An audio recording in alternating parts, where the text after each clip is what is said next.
For a country stuck in a deep financial crisis, its fifth straight year of recession, you might have expected the price of food to have dropped here.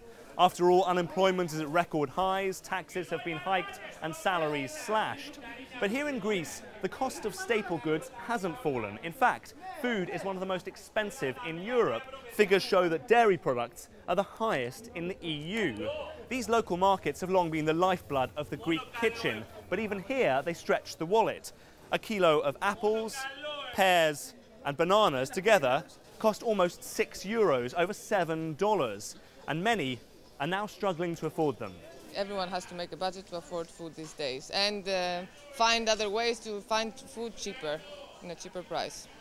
Like here in the market, if you come later on, the food is cheaper and you can buy it half the price.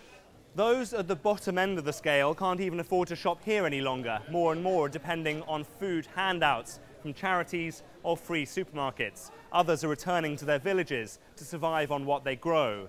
Good, fresh food is integral to the Greek culture, but even that has now been hit by the crisis, and this troubled nation is increasingly watching what it eats. If it's anywhere near lunchtime in Mexico, for millions of people that means just one thing: tacos. The corn tortillas, which make up the basis of tacos, is the staple food for millions of people in this massive country, and in recent years the price has been creeping up. It's gone up 60% under this government alone over the last 6 years.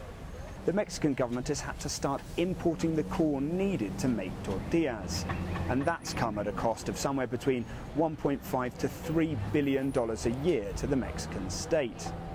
But it's not just at the taco stand where prices are going up, it's also on the supermarket shelves and in the markets.